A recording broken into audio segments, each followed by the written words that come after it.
मित्रों नमस्कार, मैं हूं प्रदीप झा और आप देख रहे हैं पॉलिटिकल आइडिया। पॉलिटिकल आइडिया के आज के इस अंक में हम बात करेंगे भ्रष्टाचार की। मित्रों, हमारे देश के अंदर पॉलिटिकल डिस्कोर्स में भ्रष्टाचार कोई बहुत बड़ा मुद्दा नहीं है। वैसे आपकी जानकारी के लिए बताऊं, आप सभी जानते हैं कि भ्रष्टाचार के मुद्दे पर कई राज्यों में सरकारें बदल गई है।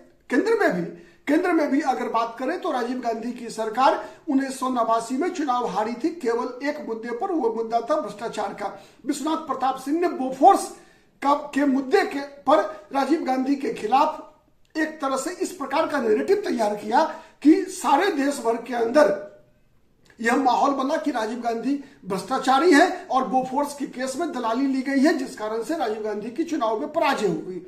ठीक है, लेकिन इधर के दिनों में हमने मान लिया है कि हमारे राजनेताओं को, हमारे ब्यूरोक्रेट्स को भ्रष्टाचार करके धन उगाही करने का अधिकार प्राप्त है। हम सामंतवादी सोच के हैं मित्रों, चूंकि हमने गुलामी एक तरह से इतना लंबा समय हमारा देश गुलामी में बीता है, जिस कारण से हमने ये मान लिया है कि हम पर जो शासन करने वाले, चाहे वो राजनेता हो चाहे वो नौकरशाह हो, उन लोगों को भ्रष्टाचार करने की पूरी आजादी है।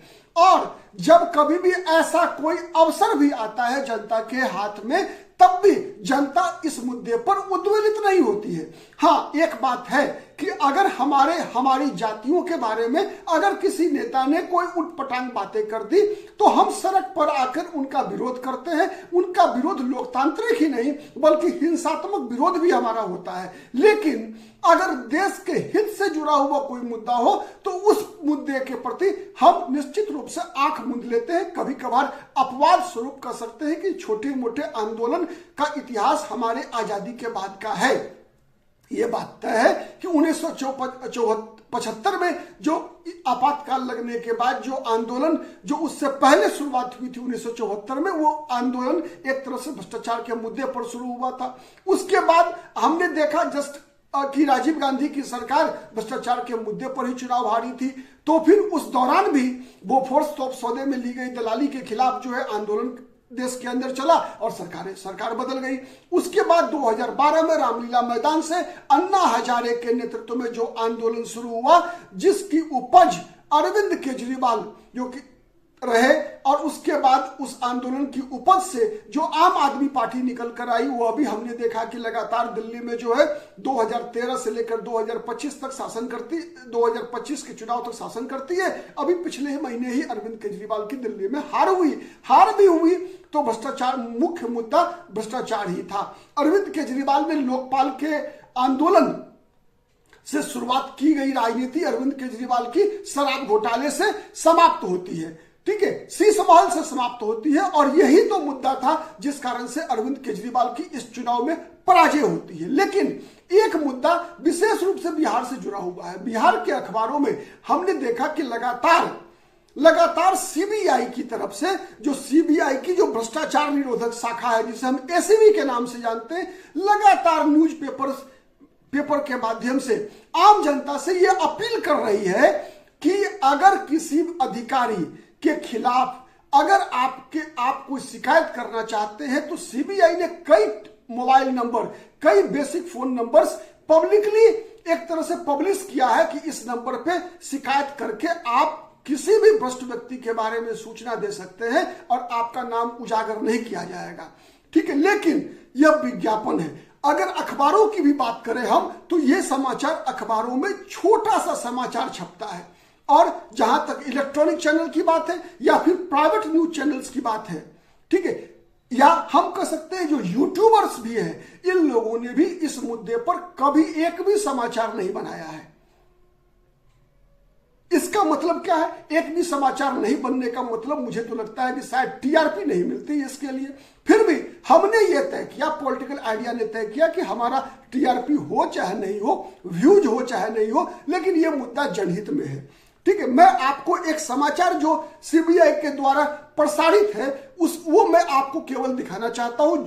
आप देख सकते हैं, मैं पढ़कर भी सुना दे रहा हूं कि सीबीआई ने जो प्रेस विज्ञप्ति जारी करके जनता से सहयोग मांगा है, बिहार की जनता से सहयोग मांगा है, वो मैं आपको पढ़कर सुना रहा हूं। उसके बाद फिर इस बहस को हम आगे बढ़ाएंगे। समाचार प्रभात खबर में छपी है और अन्य अखबारों में भी छपी है। उदाहरण के लिए मैं बता रहा हूं, केवल प्रभात खबर को मैं कोट कर रहा हूं। सीबीआई हेडिंग है, सीबीआई ने भ्रष्टाचार के खिलाफ की लड़ाई में लोगों की मांगी मदद। ठीक है, अब ये समाचार कहता है सीबीआई की भ्रष्टाचार निरोधक शाखा एसीबी ने आम लोगों से अपील की है कि भ्रष्टाचार से दूर रहे और रिश्वत नहीं दें।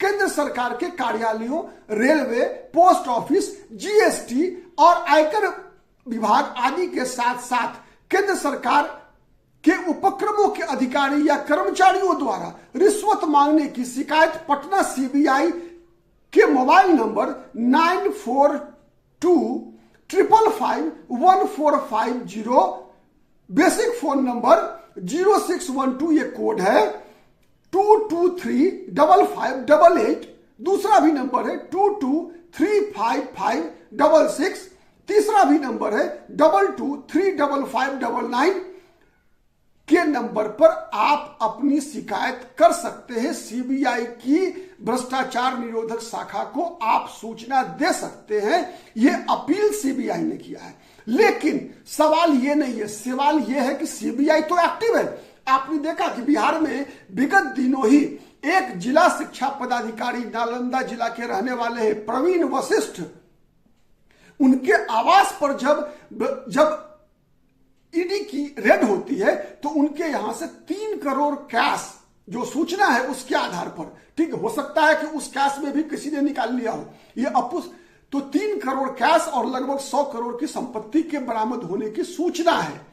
ठीक है, अब आप अनुमान लगा लीजिए कि एक जिला शिक्षा पदाधिकारी जब इतना वसूली कर सकता है तो भ्रष्टाचार से धन अर्जित करने वाले लोगों की संख्या बिहार में कैसी होगी और उससे ऊंचे पदाधिकारी ने कितना धन अर्जित किया होगा। ठीक है, तो ये सवाल सबसे बड़ा है। और जब सरकार की एजेंसियां भी इस मामले में सक्रिय है तो क्या जनता का ये फर्ज नहीं बनता, कर्तव्य नहीं बनता कि जनता जो है उस एजेंसी की मदद में आगे आए? यह सबसे बड़ा सवाल है। मित्रों, लोकतंत्र तभी सफल होगा जब हम अपने अधिकार के साथ साथ अपने कर्तव्यों को भी समझने का प्रयास करेंगे। लोकतंत्र अधिकार के साथ कर्तव्य दोनों एक दूसरे के पूरक होते हैं। अगर हम अपनी भूमिका से न्याय नहीं करेंगे ठीक है, तो हम कैसे लोकतंत्र के सफलता की कामना कर सकते हैं? नंबर 1। नंबर 2, एक और विषय सबसे बड़ा मुद्दा यह है कि ये मीडिया क्यों सोई रहती है? मीडिया के लोग इन मुद्दों पर क्यों नहीं डिबेट करते, क्यों नहीं बहस करते, क्यों नहीं अपना समाचार का विश्लेषण करते हैं? ये समझ से परे है। ठीक है, तो ये सबसे बड़ी भूमिका मुझे लगता है कि आम जनता की है, आपकी है। हम आप जैसे लोग अगर आवाज उठाएंगे तभी ये मीडिया के लोग भी, या चाहे और जितने भी जो इलेक्ट्रॉनिक मीडिया हो चाहे प्रिंट मीडिया हो, ये भी इन मुद्दों पे बहस करेगी और जनता को जागरूक करने का अवसर मिलेगा। सबसे बड़ी बात, हमें अब इस सामंतवादी मानसिकता से निकलकर बाहर आना होगा। हमें यह सोचना होगा कि नेताओं को हम जाति के आधार पर तो वोट करते हैं। मैंने पहले ही कहा कि किसी जाति के खिलाफ किसी नेता के मुंह से, जुबान से अगर कोई उटपटांग बातें निकल जाए तो हम सड़कों पे आ जाते हैं, सड़कों पे खून बहाने को अपना तैयार हो जाते हैं। लेकिन क्या भ्रष्टाचार के मुद्दे पर, क्या जिससे सार्वजनिक हित 70% जनता का हित जुड़ा हुआ होता है, उसके खिलाफ हम सड़कों पे नहीं आ सकते? सड़क पे आने की बात छोड़ दिए, क्या हम गुप्त रूप से भी आम इस प्रकार की एजेंसियों को अपनी ओर से, अगर हमारे पास कोई जानकारी है तो क्यों नहीं हम सूचना देते? जबकि यह आश्वासन है कि हम किसी भी व्यक्ति के उसकी पहचान को पब्लिक नहीं करेंगे। मुझे लगता है आज के लिए इतना ही। हमें अपने जो नागरिक कर्तव्य है उसे समझना चाहिए, उसे समझने की आवश्यकता है।